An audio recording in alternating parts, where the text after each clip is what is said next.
يومكم سعيد.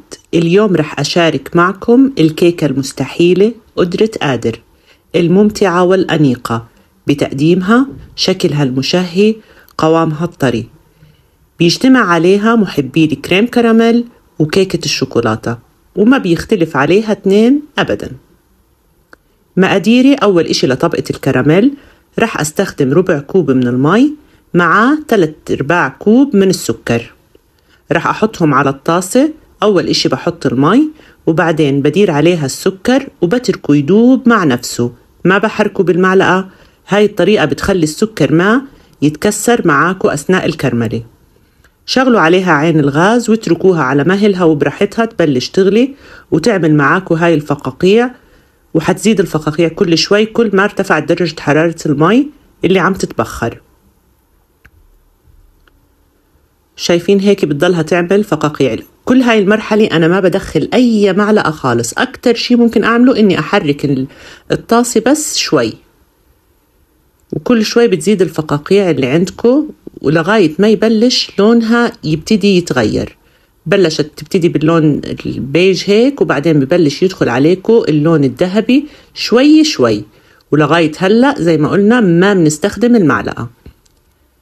بس يصير لونها مغمق وصارت بشكلها إنه اللون عم بيصير على بني أو ذهبي غامق، بتعطوها تحريكة بسيطة وبتلاقوا الكراميل صار معاكو جاهز. شوي شوي خلاص صار كراميلي جاهز ولونه كويس.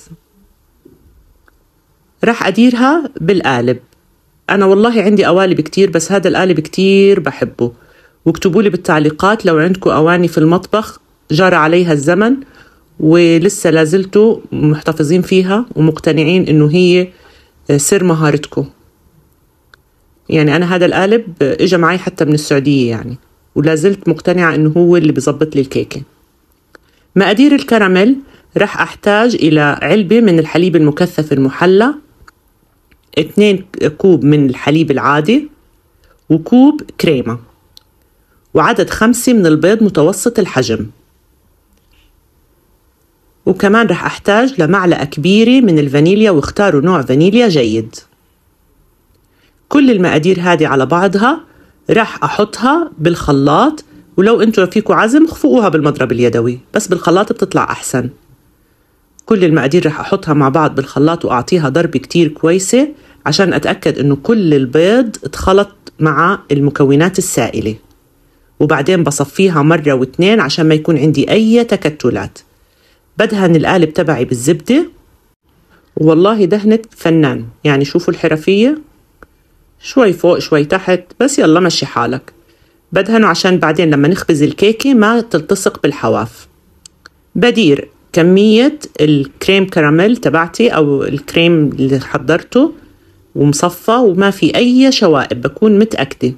هاي البابلز بفقعها أو هي بتروح لحالها بعد شوي. أنا استخدمت خليط كيك جاهز. لو أنتوا عندكم كيكة مفضلة أنتوا دايما متأكدين منها، كيكة شوكولا، اعملوها، بس أنا على السريع استخدمت الميكس الجاهز. أول إشي بتتبعوا التعليمات اللي مكتوبة على العلبة والمقادير المكتوبة على العلبة، وهي دايما بتكون 3 مكونات بس. رح أحرك بس هيك بالمضرب عشان ما يكون في عندي تكتلات تغلبني بعد ما أضيف المكونات السائلة. رح أضيف البيض، هو 3 بيضات مكتوب على العلبة، والمي والزيت. تتبعوا التعليمات اللي موجودة على العلبة بمقاديرها، وهي بتطلع مزبوطة لأنه يعني هو ميكس جاهز. تخفقوها مزبوط، يا أما بالمضرب الكهربائي يا أما بالإيد، وبعدين بتديروها زي ما هي على خليط الكريم كراميل اللي انتوا عملتوه. بيطلع عندكم هذا المنظر اللي حيخوفكم المتلغوص هذا. بس عشان هيك هي اسمها الكيكة المستحيلة. ما محتاج انك انت تسوي الكريم كراميل قبل ولا تخبزيه ولا شيء. خلاص هم حيستووا مع بعض والكيك يفصل قوامه ويطلع لفوق، والكريم كراميل حيضلوا تحت في القالب. بديره كله وبعدين بغطيها، وبيكون عندي فرن مسبق التسخين على درجة 160. بتحتاج بالفرن لمدة ساعة كاملة. بخبزها بحمام مائي، بجيب صينية أكبر وبحط فيها ماء مغلي علشان هي تستوي على تبخير الماء، ما تتعرض لحرارة مباشرة. الصينية تكون أكبر من القالب، بضيف الماء المغلي وبدخلها على الفرن. بتتأكدوا طبعا من استوى الكيكة. طالما الكيكة استوت يبقى الكريم كراميل كمان استوى. هي بتحتاج بالضبط ساعة وبتكون استوت. وما تعلوا درجة الفرن عشان الكريم كراميل ما يكون فقاعات. بس لتطلع بيكون هيك شكلها. بتشيلوها من المي السخنة خلص ما محتاج، وبتتركوها تبرد في المطبخ على سطح المطبخ. وبس لتصير باردة بتقدر تحطوها بالثلاجة لمدة 6 ساعات أقل شيء أو قبلها بليلة. بعدين بتقلبوا القالب وبيكون بهذه اللطافة والظرافة والجمال. شكلها بشرفك قدام أي ضيف، بفرح أولادك في البيت، وطعمها ولا أروع. وزي ما قلت لكم مع بعض بتحطوا الكريم كراميل والكيكي وحينفصلوا بهذا الشكل. قوامها انسيابي، الكيكي بتكون طرية مهما شو كان نوع الكيك اللي انتم مستخدمين منه الميكس حيطلع حلو.